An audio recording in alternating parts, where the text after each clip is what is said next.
ಧನುಸ್ಸು ರಾಶಿ ಅಮೂಲ್ಯವಾದಂತಹ ವಸ್ತುವನ್ನು ಖರೀದಿ ಮಾಡ್ತೀರಿ. ಬೆಲೆಯನ್ನು ಕಟ್ಟಿ ಅದನ್ನು ಅಳೆಯಲಿಕ್ಕೆ ಆಗದೇ ಇರತಕ್ಕಂತಹ ವಸ್ತುವನ್ನು ಖರೀದಿ ಮಾಡ್ತೀರಿ.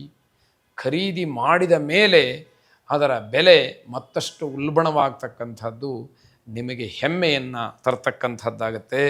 ಸಣ್ಣ ಮಾತಿನಿಂದ ಕಲಹ ಪ್ರಾರಂಭವಾಗುತ್ತೆ. ಯಾವುದೋ ಒಂದು ಅಸಂಗತವಾದಂತಹ ಮಾತು ನಿಮ್ಮ ಬಾಯಿಂದ ಬಂದರೆ ಜಗಳಕ್ಕೆ ಅವಕಾಶ ಇದೆ. ಹಾಗಾಗಿ ಮಾತಾಡುವಾಗ ಹಿತಮಿತವಾಗಿರಲಿ, ಮೃದುವಾಗಿರಲಿ ಮಾತು. ಬೇರೆಯವರ ಮನಸ್ಸನ್ನು ನೋವು ಮಾಡತಕ್ಕಂತಹ ಮಾತುಗಳು ಬೇಡವೇ ಬೇಡ. ಭವಿಷ್ಯ ಮತ್ತು ಮಕ್ಕಳ ಬಗ್ಗೆ ಚಿಂತನೆಯನ್ನು ಮಾಡ್ತೀರಿ. ನನ್ನ ಭವಿಷ್ಯ ಏನು, ಜೊತೆಗೆ ಮಕ್ಕಳ ಭವಿಷ್ಯ ಏನು, ಮಕ್ಕಳ ವಿಚಾರ ಏನು ಅಂತ ಹೇಳಿ ಆಲೋಚನೆಯನ್ನು ಮಾಡ್ತೀರಿ. ಪ್ರೇಮಿಗಳು ಸ್ವಲ್ಪ ಸಮಸ್ಯೆಯನ್ನು ಅನುಭವಿಸಬೇಕಾದಂಥದ್ದು, ಜೊತೆಗೆ ಸಂಕಷ್ಟವನ್ನು ಅನುಭವಿಸ್ತೀರಿ. ನಿಮ್ಮದೇ ಆದಂತಹ ಲೋಕದಲ್ಲಿ ನೀವಿದ್ದರೆ ಕಾನೂನಿನ ವಿಚಾರ ನಿಮ್ಮ ಬಗ್ಗೆ ಸರಿಯಾದಂತಹ ಶಿಸ್ತಿನ ಕ್ರಮವನ್ನು ತೆಗೆದುಕೊಂಡ್ರೆ ಅದರ ಪರಿಣಾಮವನ್ನು ನೀವು ಎದುರಿಸಬೇಕಾದಂಥದ್ದಿರುತ್ತೆ.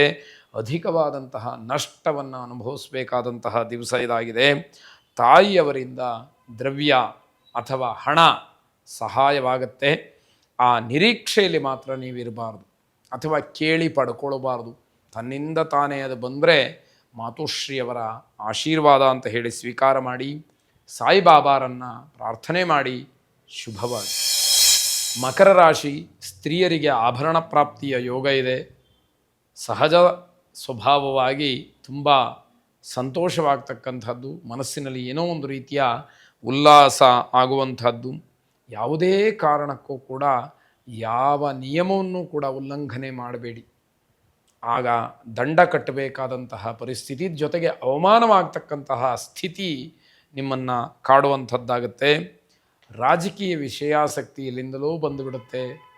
ರಾಜಕಾರಣಿಗಳ ಬಗ್ಗೆ, ರಾಜಕೀಯದ ಬಗ್ಗೆ, ದೇಶ ರಾಷ್ಟ್ರಗಳ ಬಗ್ಗೆ ವಿಚಾರವನ್ನು ಮಾಡ್ತೀರಿ. ಅದು ನಿಮಗೆ ತೊಂದರೆಯನ್ನು ಮಾಡ್ತಕ್ಕಂಥದ್ದಾಗತ್ತೆ.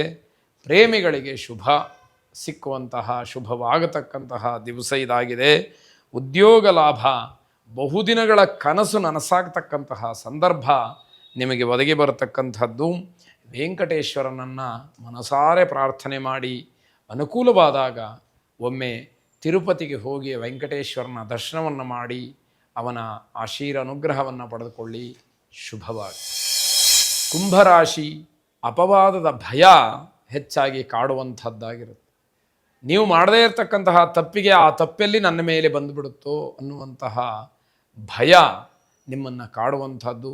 ಅಪಕೀರ್ತಿಗೆ ನೀವು ಹೆಚ್ಚು ಅಂಜುವಂಥವರಾಗಿರ್ತೀರಿ. ಶಾಸ್ತ್ರವೂ ಕೂಡ ಅದನ್ನೇ ಹೇಳುತ್ತೆ. ಸಂಭಾವಿತಸ್ಯ ಚಾಕೀರ್ತಿ ಮರಣಾದ ಅತಿರಿಚ್ಯತೆ.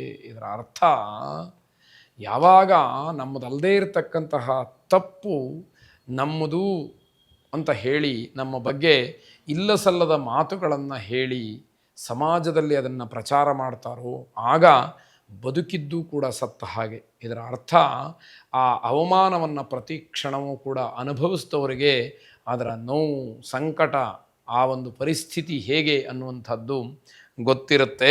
ಸಜ್ಜನರ ವಿರೋಧ, ಯಾರು ಒಳ್ಳೆಯವರು ಅಂತ ಹೇಳಿ ಸಮಾಜ ಗುರುತಿಸಿರುತ್ತೋ, ಪಟ್ಟಿ ಮಾಡಿರುತ್ತೋ ಅವರ ವಿರೋಧವನ್ನು ನೀವು ಕಟ್ಟಿಕೊಳ್ತೀರಿ. ಅಥವಾ ಅವರ ಬಗ್ಗೆ ನೀವು ಅವಹೇಳನವಾಗಿ ಮಾತಾಡ್ತಕ್ಕಂಥದ್ದು ಆಗತ್ತೆ. ಮಹಿಳೆಯರಿಗೆ ಲಾಭವಾಗ್ತಕ್ಕಂತಹ ದಿವಸ. ತಾವೇನಾದರೂ ಉದ್ಯೋಗಸ್ಥ ಮಹಿಳೆಯಾಗಿದ್ದರೆ ನಿಮಗೆ ಬೇಕಾದಂತಹ ಸವಲತ್ತುಗಳು, ಅನುಕೂಲತೆಗಳು, ಬಡ್ತಿ ಇತ್ಯಾದಿಗಳೆಲ್ಲ ಸಿಕ್ಕುವಂಥದ್ದಾಗಿರುತ್ತೆ. ಮಕ್ಕಳಿಂದ ಬೇಸರ, ಮಕ್ಕಳು ನಿಮ್ಗೆ ಯಾಕೋ ಸಮಾಧಾನ ಆಗ್ತಾಯಿಲ್ಲ, ಅವರ ನಡವಳಿಕೆ, ಅವರ ವಿಚಾರಗಳು, ನೀವು ಹೇಳಿದ್ದನ್ನು ಕೇಳದೇ ಇರತಕ್ಕಂತಹ ವಾತಾವರಣ, ಇದು ಯಾವುದೂ ಕೂಡ ಸಮಾಧಾನವನ್ನು ತರ್ತಾ ಇಲ್ಲ. ಖರ್ಚು ನಿಯಂತ್ರಣಕ್ಕೆ ಬರಬೇಕು. ಅದಕ್ಕೆ ಪೂರಕವಾದಂತಹ ನಿಯಮಗಳನ್ನು ಪಾಲಿಸಿ, ಆಗ ಮಾತ್ರ ಖರ್ಚು ಹತೋಟಿಯಲ್ಲಿ ಇರತಕ್ಕಂಥದ್ದಾಗತ್ತೆ. ಮಕ್ಕಳ ವಿರೋಧವನ್ನು ಮಾಡಿಕೊಳ್ಬೇಡಿ. ಮಕ್ಕಳ ಜೊತೆ ಯಾವುದೇ ಕಾರಣಕ್ಕೂ ನಿಷ್ಠುರವಾಗೋದು ಬೇಡ. ನೀವು ಹೇಳಿದ್ದನ್ನು ಕೇಳದೇ ಇದ್ದರೆ ಪರವಾಗಿಲ್ಲ, ಆ ಭಗವಂತನಲ್ಲಿ ಪ್ರಾರ್ಥನೆ ಮಾಡಿ, ಮಕ್ಕಳಿಗೆ ಒಳ್ಳೆಯ ಬುದ್ಧಿ ವಿದ್ಯೆಯನ್ನು ಕೊಡು, ಅವರ ಮನಃಪರಿವರ್ತನೆಯನ್ನು ಮಾಡು ಅಂತ ಹೇಳಿ ಭಗವಂತನಲ್ಲಿ ಪ್ರಾರ್ಥನೆ ಮಾಡಿ. ಮಕ್ಕಳ ಜೊತೆಯಲ್ಲಿ ವಿರೋಧವನ್ನು ಮಾಡಿಕೊಳ್ಬೇಡಿ. ಮನೆ ದೇವರನ್ನು ಆರಾಧನೆ ಮಾಡಿ, ಪ್ರಾರ್ಥನೆ ಮಾಡಿ. ಶುಭವಾಗಿ.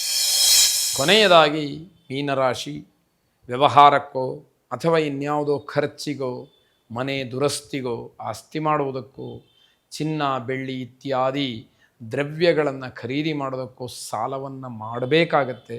ಆದರೆ ಅದು ಒಳ್ಳೆಯದಾಗಿ ನಿಮಗೆ ಫಲವನ್ನು ಕೊಡ್ತಕ್ಕಂಥದ್ದು. ಅದರಿಂದ ಯಾವುದೇ ರೀತಿಯ ತೊಂದರೆಗಳು ಆಗದೇ ಇರುವಂಥದ್ದು.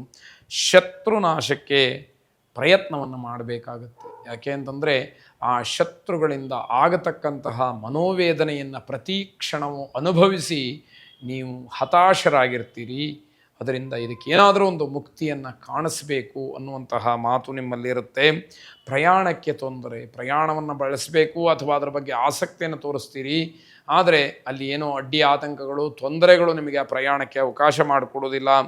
ಬೇರೆಯವರ ವಿಷಯಾಸಕ್ತಿ, ಯಾರ ವಿಷಯ ಕಟ್ಟಿಕೊಂಡು ಏನಾಗಬೇಕಾಗಿದೆ, ನಿಮ್ಮದೇ ನೂರಾರು ಸಮಸ್ಯೆಗಳಿದೆ. ಆದರೆ ಅದನ್ನೆಲ್ಲ ಬದಿಗೊತ್ತಿ ಬೇರೆಯವರ ವಿಚಾರದಲ್ಲೇ ನೀವು ಮಗ್ನರಾಗಿರ್ತೀರಿ. ಅದು ಒಳ್ಳೆಯದಲ್ಲ ಅಂತಕ್ಕಂತಹ ಮಾತು. ಶರೀರದಲ್ಲಿ ಆರಾಮ ಇರುವುದಿಲ್ಲ, ಏನೋ ಒಂದು ರೀತಿಯ ಶಾರೀರಿಕವಾಗಿ ಕುಗ್ಗುತ್ತಾ ಇದ್ದೀನಿ, ಶಕ್ತಿ ಕಡಿಮೆ ಆಗ್ತಾ ಇದೆ ಅಂತಕ್ಕಂತಹ ಅನುಭವ ನಿಮ್ಮನ್ನು ಆ ರೀತಿ ಮಾತಾಡಿಸುವಂಥದ್ದಾಗತ್ತೆ. ಮಾನಸಿಕ ಮತ್ತು ಜೀವ ಭಯಗಳು ನಿಮ್ಮನ್ನು ಕಾಡುತ್ತೆ. ಮನಸ್ಸಿನಲ್ಲಿ ಏನೋ ಒಂದು ರೀತಿಯ ಆತಂಕ, ಮತ್ತು ಈ ಶರೀರಕ್ಕೆ ಏನಾಗ್ಬಿಡುತ್ತೋ, ನನಗೇನಾಗ್ಬಿಡುತ್ತೋ, ಯಾವಾಗ ಏನಾಗುತ್ತೋ ಅಂತಕ್ಕಂತಹ ಒಂದು ಭೀತಿ ನಿಮ್ಮನ್ನು ಸದಾ ಕಾಲ ಕಾಡುವಂಥದ್ದಾಗಿರುತ್ತೆ. ತ್ರಿಮೂರ್ತಿಗಳನ್ನು ಪ್ರಾರ್ಥನೆ ಮಾಡಿ, ಅಂದರೆ ಬ್ರಹ್ಮ ವಿಷ್ಣು ಮಹೇಶ್ವರ 3 ಜನರನ್ನು ಪ್ರಾರ್ಥನೆ ಮಾಡಿ ಶುಭವಾಗಿ.